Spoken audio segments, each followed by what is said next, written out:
This is Democracy Now!, democracynow.org, The War and Peace Report. I'm Amy Goodman with Juan Gonzalez.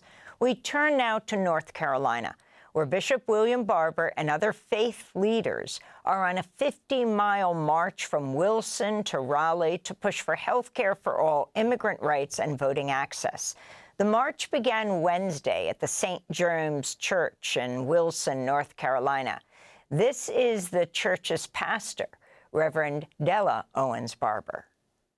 My brothers and sisters, we are here today when the North Carolina General Assembly received an order to engage in mid-cycle racist redistricting in an effort to abridge voting rights.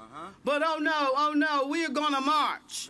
And we decided we're gonna march, we're gonna walk, we're gonna drive, we're going to caravan for 3 days to love forward together and to mobilize voters to the poll, going from county to county, precinct to precinct. We will march until the walls of ICE raids come down.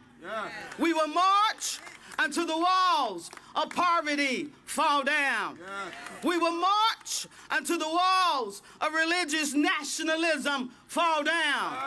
We will march until the walls of environmental degradation fall down. The Reverend Della Owens Barber, the wife of Bishop William Barber. Bishop William Barber also spoke in Wilson, North Carolina, Wednesday. It's time for those who love truth-telling to turn it up and turn it on. It's time for those who love education and health care, who love a society where you don't have to be worried about people in our name claiming to be officers of the law shooting our people down in the street. It's time for love to turn it up and to turn it on. Am I right about it? We're joined now by Reverend Jonathan Wilson-Hartgrove of Repairers of the Breach. He's joining us from the march in Knightdale, North Carolina. Welcome to Democracy Now!, Reverend Wilson-Hartgrove. Explain why you're there. Thank you, Amy. It's good to be with you. I'm here in Knightdale. This is day 3 of this march from Wilson to Raleigh. We're here to love forward together, we're saying, and we've got ministers of various denominations here, our brother Buddhist monk here with us, many people of many faiths and of no particular faith, but who know that love is the power that can overcome fear in this moment. And so we're marching to defy the attempt to steal a House seat here and to say we're going to love forward towards the things that we know and love for this place. And Reverend, there is an effort in North Carolina to challenge a lawsuit challenging the redistricting effort. Could you explain to people who are not in your state what you most object to about the way that this gerrymandering has occurred?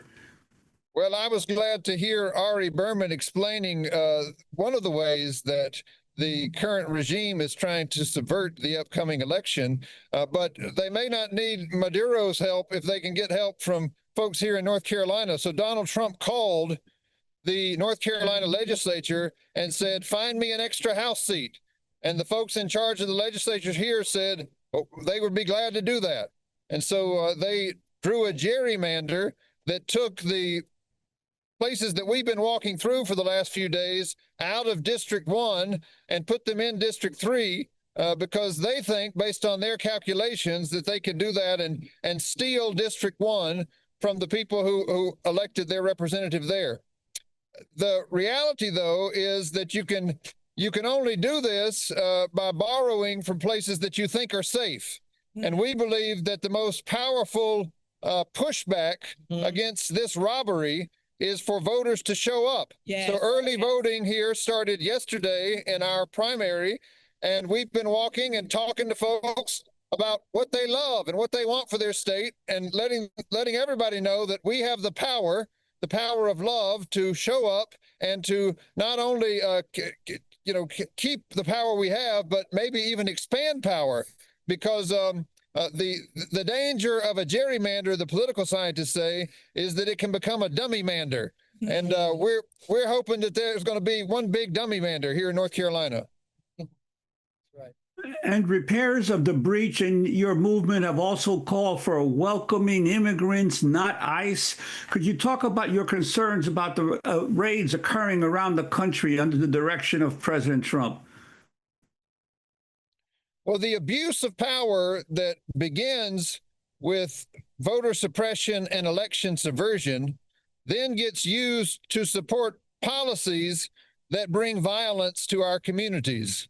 And we know that the one big bill that passed Congress last year, the big, ugly, deadly, and destructive bill that gave so much money to ICE to empower them to do what they're doing now, that same bill took money away from people right here, people who need health care, people who need nutrition assistance. That's what is at stake in the midterm elections. This isn't about left versus right or Democrats versus Republicans. This is about whether we're going to stand up and love the people and the places that we know. Yes. And so all of these policies matter, and voting matters because they wouldn't be trying to steal an election if it didn't matter. So we're out here encouraging everybody in North Carolina to show up and to reclaim our power to love forward together. And what are your plans on Valentine's Day when you arrive in Raleigh in North Carolina? Reverend Jonathan Wilson-Hartgrove. We got a bunch of people out here today. We're going to be walking from here all the way into Raleigh. We'll get to the old Capitol by the end of the march today. And early tomorrow morning, folks are going to gather at Shaw University, and we're going to march right up Fayetteville Street.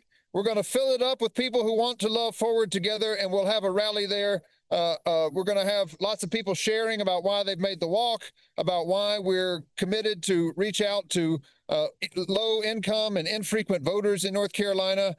We've got some special gifts that have been sent from friends around the country, a song from Brother Willie Nelson and other things. We're going to have a big celebration of this agenda of loving forward together as a way of launching and beginning an effort for the months ahead to turn out the largest midterm vote in North Carolina history.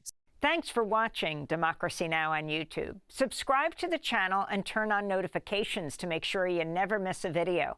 And for more of our audience-supported journalism, go to democracynow.org, where you can download our news app, sign up for our newsletter, subscribe to the daily podcast, and so much more.